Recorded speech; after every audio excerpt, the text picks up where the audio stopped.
We begin tonight with the President's response to the recent sinking of a Philippine fishing boat by a Chinese boat on Rody Bank in the West Philippine Sea. The President today broke his silence and lashed out not at the Chinese boat but at Filipinos whom he said were turning the incident into a political issue. Last week, the Philippine fishing boat Gemver 1 was struck by a Chinese boat while anchored near Rody Bank within the Philippine Exclusive Economic Zone. The Gemver's crew of 22 had to abandon their sinking boat while a Chinese fishing boat fled the scene in apparent violation of international maritime laws. The Philippine crew also insists that they were rammed on purpose.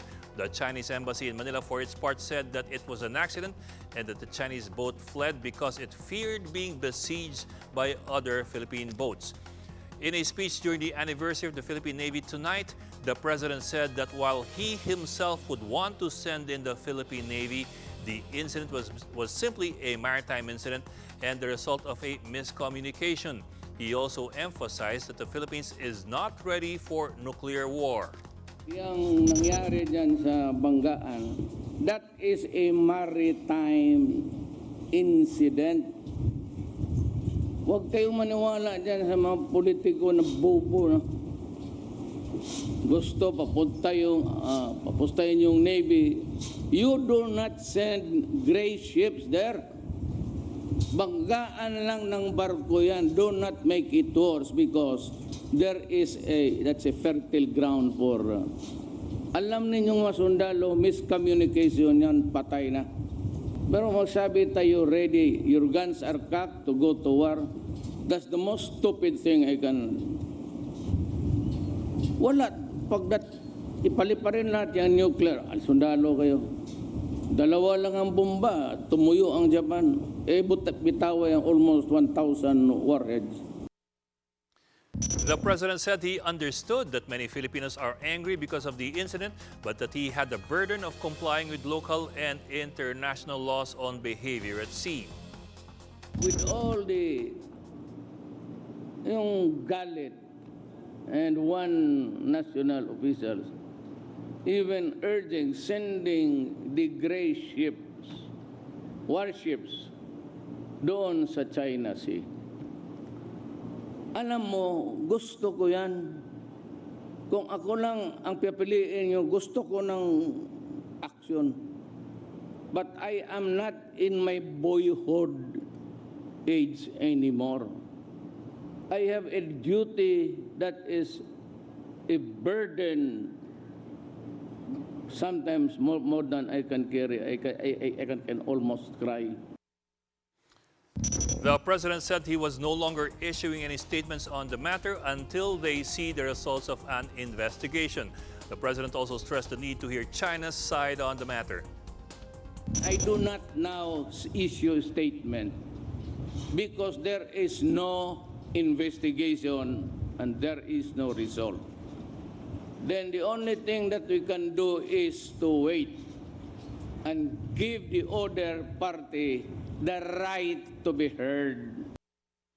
At the same time, Cabinet Secretary Carlo Nograles convened a joint cabinet cluster meeting on the issue today. Nograles said that the government has already acted on the issue with the filing of a diplomatic protest with China last June 13. Nograles added that several government agencies have already been tasked to determine the extent of liabilities of those involved and find legal means for the fishermen to get justice. Critics are noticing the apparent silence of President Duterte over a Chinese vessel ramming a Filipino fishing boat in Recto Bank last week. But Apala says the president is just waiting for the right time to speak up. He's not silent. He's waiting for the facts to set in before he make any declaration. So we have to determine exactly kung ano ang totoo sa dalawang version. The fishermen, We have to cautiously walk on this. Hindi pa pwede yung bigla-bigla tayong magsasalita na ganito. Wala pa tayong facts. Panelo also says that the Philippines is not retracting its condemnation on the action of the Chinese vessel. As a matter of policy, we always say that we will not allow any assault on our sovereignty. Sovereignty is never a subject of negotiation. A cabinet meeting was supposed to be held today to discuss the issue. But according to Executive Secretary Salvador Medialdea, the president canceled the meeting. The cabinet will have a cluster meeting instead. One of the documents to be submitted is the affidavit of FB Gemver 1's cook, Richard Blaza. He claimed to be the only person awake when the collision happened. Pagkabunggo sa hulihan, tumbahan mga palo namin. Lampas na sila. Nung naramdaman nilang yanig ng barko siguro nila, umikot sila. Dito lang sa ano. Tapos inilawan nila. Nung nakita nila kami na lubog na may naglapit na 3 sagwanan at maging sana sa klolo, nag-atras na sila at pinatay lahat ng ilaw bago sumibat na rin. Blaza is also certain that the Chinese vessel hit them because they are familiar with the Chinese crew. Agriculture Chief Manny Piñol already spoke to Blaza after receiving an incident report from the Bureau of Fisheries and Aquatic Resources. The secretary maintains that the government has not been remiss on its duties. A ramming incident, yes, it was a ramming incident. Was it intentional? That is something that will have to be established by an investigation.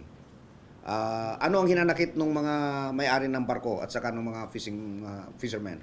Iniwanan sila. Hindi sila tinulungan.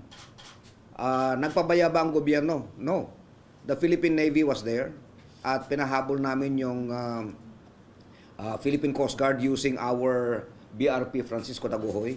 Pero hindi ganun kadali kasi 2 araw at 2 gabi ang biyahe mula Mindoro papunta do sa Recto Bank. Piñol also appeals to the public to stop spreading speculations like the Filipino seafarers were just released by critics and that this is just a gimmick of the U.S. so that Philippines will get mad at China.